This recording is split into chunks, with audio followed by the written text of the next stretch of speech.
Shalom, shalom. Good evening. Welcome to our daily class in Rabbi Nachman on Patreon. We are continuing with the beginning of the new cycle of Likutei Moharan. We are in the first Torah, almost to the bottom of the first column. And we discussed a lot of ideas already, and in just a brief, quick summary to kind of catch up the mind, because the Rebbe takes us on these staircases, and if you stop in the middle, you need to know where you've been and where you're going. And so we learned about the idea of the elevation of Jewish importance by Torah and Tefillah, that God answers our prayers and the Goyim see that, and then everybody is happy. Why? Because, we got our prayers answered, and the non-Jews are happy because they see that there is a God in the world who answers prayer. And they see that his chosen people actually are special and have a job to do. And they want to honor that. And so it is part of the secret of Jewish pride. It's not that we need non-Jewish acceptance. They need to accept us because they need God as well. So it's not egocentric, it's not Jewish-centric, it is God-centric. Let's put the right thing in the middle. That's Hashem himself, of course. We also learned about this idea of the expansion of the moon and the expansion of the sun, compared to the sun, and that the moon is the Malchut on earth, and the sun is the Malchut in heaven, and that God is slowly transferring his kingship from above to below. That man should grow up enough to be able to be king of earth, because God gave us the garden to honor it, to work it, to guard it. And, I don't know how well we're doing now, but there's hope. There's hope. There's hope behind all that ecology. And that's the lower kingship, and God gave us this world to become kings of this world. Rabbi Nachman says in the first Torah of the second section that we learned 14 months ago that a Jewish person is created to rule over the angels. And listen, if you can rule over angels, you can rule over lions and tigers and bears. Okay, so we have stories like that too. Jewish, they're not fairy tales though. They're tzaddikim stories. Anyways, so this expansion of the moon is the idea of the expansion of kingship. And it doesn't mean that we're in charge of the non-Jews and we tell them what to do. No, it means that we share information, we share wisdom, we share knowledge, and then there is a symbiosis between the nations. This is a huge idea. Or in Washington, they would say it's a huge idea. But anyways, hopefully they'll get it too. The idea, you notice that every Jewish government needs to have approval from the non-Jews because there's so much opposition to us. But the opposition is designed to push us higher. Never forget that. Opposition in our lives, opposition against our people, the government, the land. It's just designed to push us closer to Hashem. And if we forget that, we're going to get very upset. So if we don't accept that, then we don't even understand what it means to be a Jew. Okay, and then we have the idea of the chet and the nun. The chet and nun together spelled chen, grace. And grace is this idea of holding something above, holding something in esteem and value. And chet is the life force of a thing, it's mental power. And the nun is the malchut, how that life force gets expressed into the world. Right? So the life force moves from chet into nun. So you see, it's a deep, deep, amazing secret. And I've taught this in the letters of Rabbi Akiva and the great piece of Zohar that deals with the personalities of each of the letters before Hashem. It's really teaching us about how the energy flows through the letters and the wisdom that's embedded there. Okay, so we learned about the chet and the nun, and that's when you have this life force flowing into kingship, you have grace. And that's why you see a real king has grace.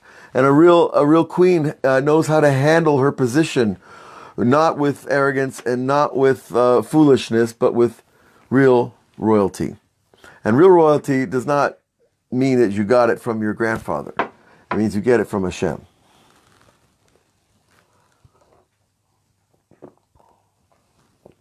Now, tonight we're going to talk about the good inclination and the evil inclination, good and evil.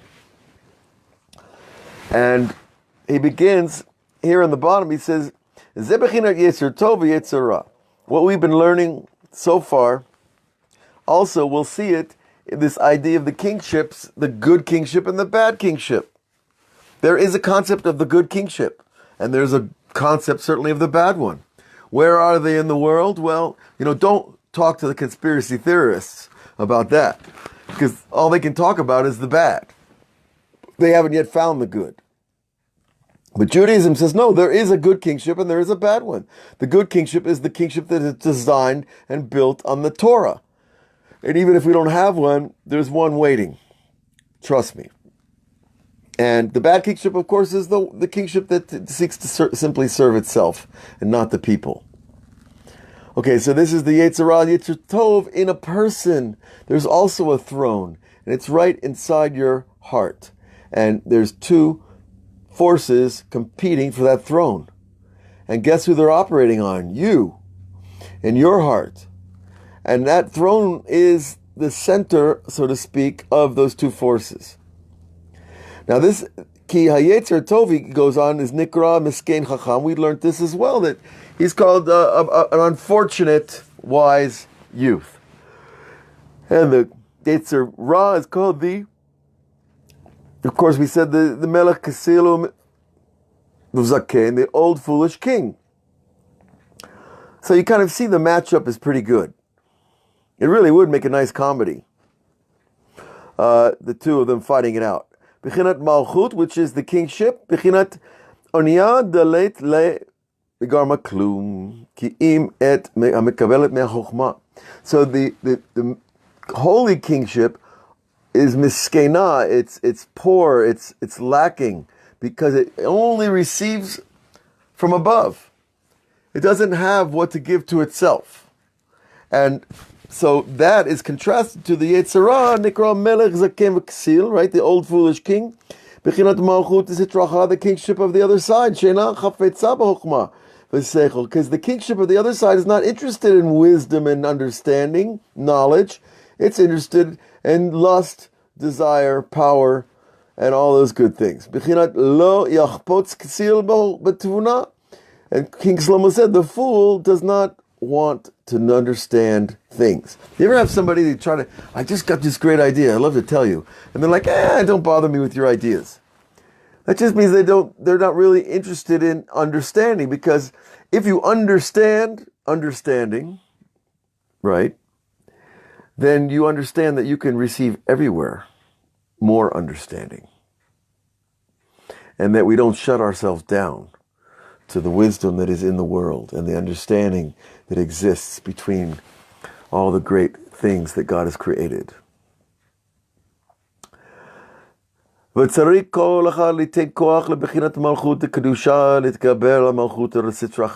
gives us a great formula that every person needs to give his power to the kingship of holiness, to subdue and overcome the kingship of evil. It doesn't sound so terribly difficult to receive or mystical, and yet in practice it doesn't seem as easy as it is to read the words.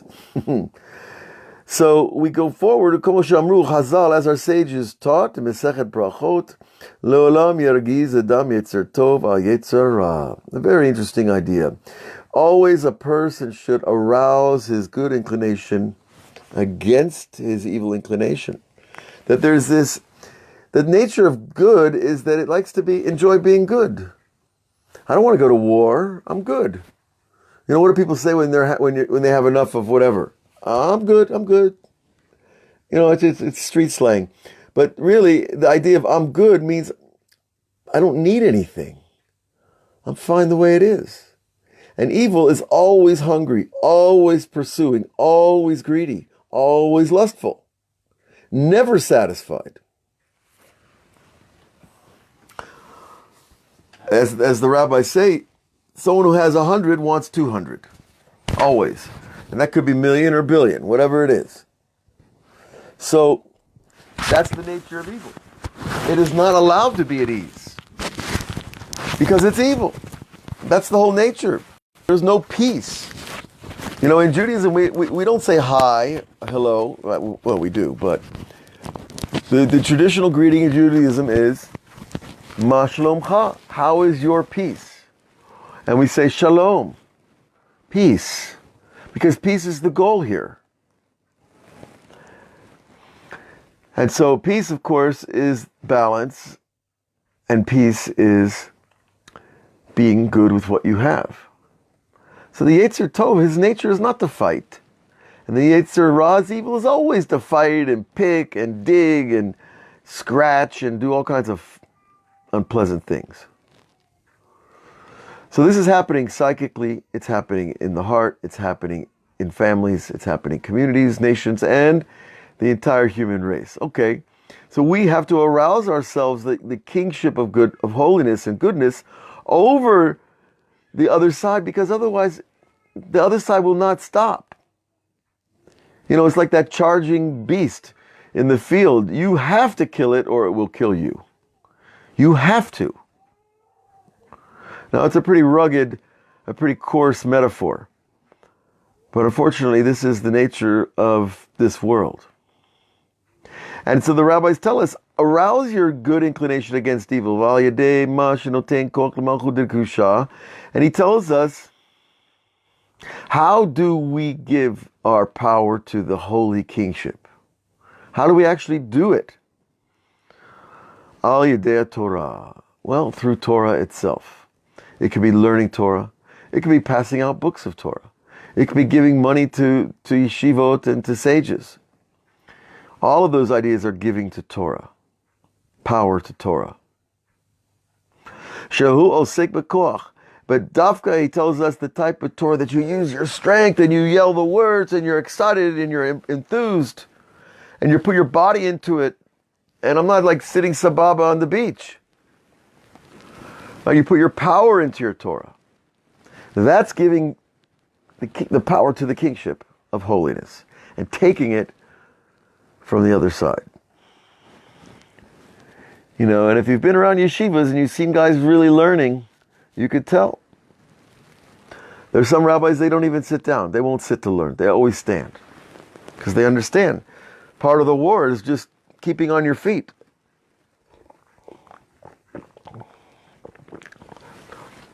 I thought maybe I should do these classes standing up, you know, but I think it would be funny. It'll be a little strange. You know, I'm standing at the lectern in front of the camera.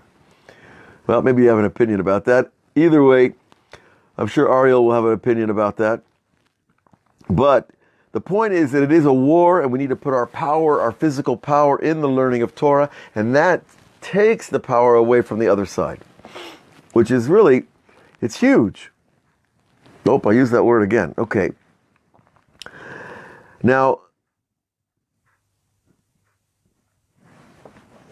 the Rebbe brings another statement of the continuation of this Chazal from Brachot. He says, I azil mutav im lav yasok b'torah. In other words, enrage, empower your Yetzer Tov, the good side, against evil. And if it doesn't work, open a book. Just open the Torah and start reading. And you will see a change instantly, sometimes. As was taught also in Masechet Kedushin by our rabbis, Im paga b'cha menuva zeh mashacheu lebeit midrash. If you meet this disgusting creature on the road of life, drag him to the Beit Midrash. Don't go where he wants you to go. You take him where you want to go. Because the Torah is what gives the kingship its power. And then the Malchut, which is that Nun in the paradigm, remember. The Malchut receives the power of the Chet, which is the life force that's coming from wisdom. שהיא בחינת חטא, ונתחבר, ונתקשר חטא ונון. And then we attach the nun and the chet together. ונעשה אור הלבנה כאור החמה. And then we make the light of the moon becomes light and bright as the sun. וכשזה קם זה נופל. And we know that when the holiness rises, the unholiness falls. They cannot share the throne.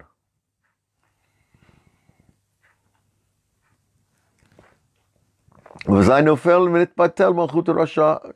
we said, the evil kingship will fall. Dafka, as it is written in Hosea, Ki Yisharim Darkei Hashem, the ways of God are straight. Tzadikim yelchu ba, that the tzadikim will go in them, in those straight pathways. Uposhim yikashlu ba. And Hosea goes on to tell us that the Rashaim, they're going to fall when they open the Torah. They're going to fall hard. Because they're not in the right place, they're not in the right mental place, the right spiritual place, the right place of humility to receive Torah. See, even if they open it, it's going to take them down. And that's why it says, Poshim yikashelu bam, that the sinners will fall in the ways of Torah. Hayinu aidei darkei Hashem, which is the ways of Hashem. Hayinu Torah. Whether it's the mitzvot, or it's the learning, or it's just the interpretation. People can give the wrong interpretation to one verse and destroy another person's faith. I've seen it happen. There's certain verses in the Torah that are known, and especially in the Talmud, that are known to cause this. That if a person doesn't have faith, the teachings of the Torah will push him to further from faith. And that's the test. And that's a huge thing because, there we go. It's an awesome thing. Why? Because the Torah, we are told, is either the elixir of life or the elixir of death. And it's not going to be neutral. It either gives you life or it takes it away. And that's the nature of spirituality itself. It either makes you new or you run away.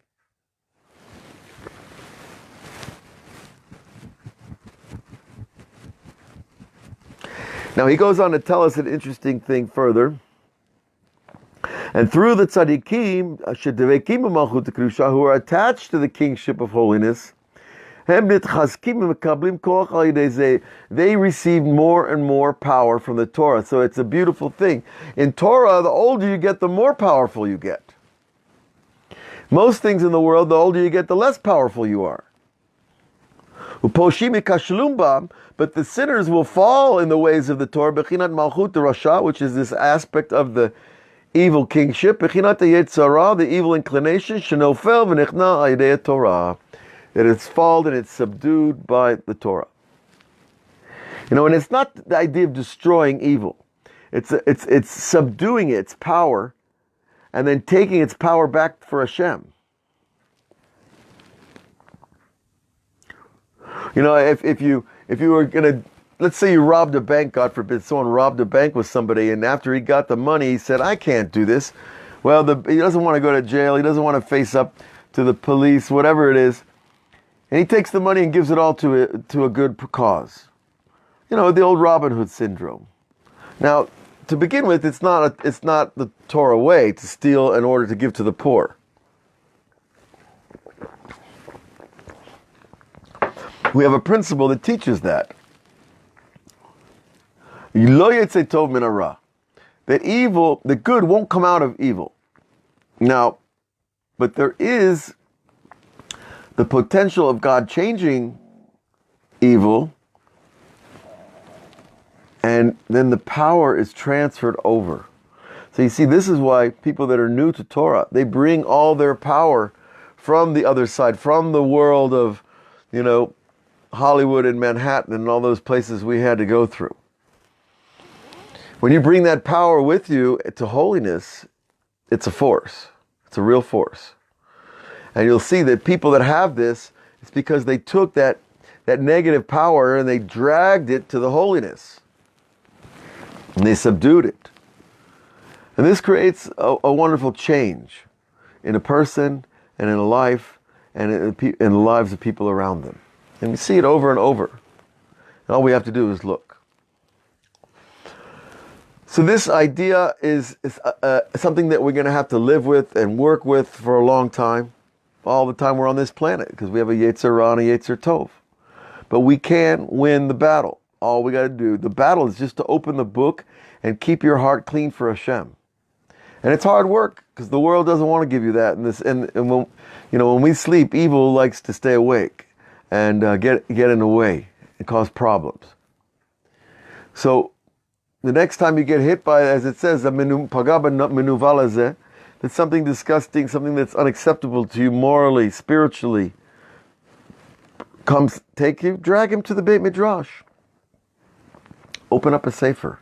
I guarantee you'll find something beautiful there, and it'll create a chidush, a new idea. Because you won the battle just to drag him there, you're going to get something new from the Torah. And that's the way Hashem makes it. He makes it that way in order that we see that it's kedai, it's a good idea. It's a good idea.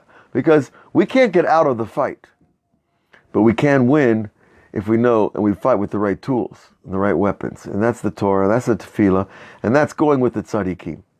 And if you don't know who the tzaddikim is, don't worry about that.